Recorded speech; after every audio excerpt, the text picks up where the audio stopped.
कथा में वर्णन किया था कि दुनिया में ऐसा कोई व्यक्ति नहीं है जिसके जीवन में समस्या नहीं है। राम जी भी अगर संसार में पृथ्वी पर जन्मे हैं तो उनके जीवन में भी समस्या रही, और भगवान कृष्ण भी अगर इस पृथ्वी पर आए तो उनके जीवन में समस्या थी।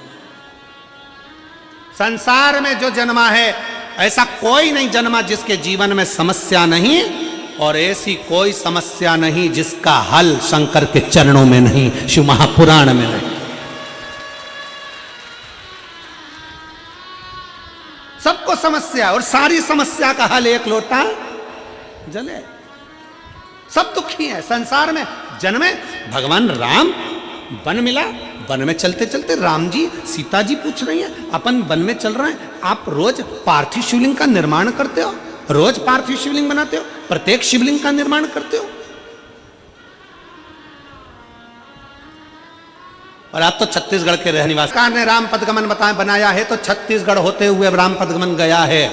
आप उस राम पदगमन पर जाकर देखना, जितने मंदिर राम जी के नहीं उस पदगमन पर, उतने मंदिर मेरे शंकर भगवान के हैं। क्यों? राम जी जहां रुकते थे वहां शिवलिंग का निर्माण करते थे, पूजन करते थे। माता सीता जी ने पूछा, प्रभु आप रोज पार्थिव बनाते हो, रोज पूजन करते हो, क्यों? शंकर जी कहते हैं ये शंकर ही हैं जो हमें बल देते हैं।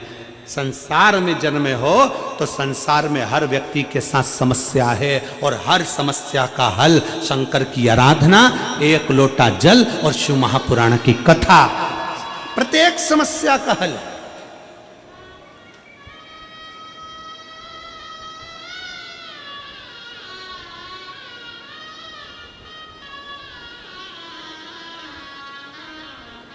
और जो तुमसे कह देना कि शंकर के मंदिर मत जाओ, शंकर जी पे एक लोटा जल मत चढ़ाओ, शंकर की बेलपत्र मत खाओ, शंकर का जल मत पियो, शंकर जी के मंदिर मत जाइए, शंकर की भक्ति मत करिए, अगर तुम्हारे यहां कोई ज्ञान देने आए तो उसका हाथ पकड़कर अपने गांव से बाहर निकाल दो।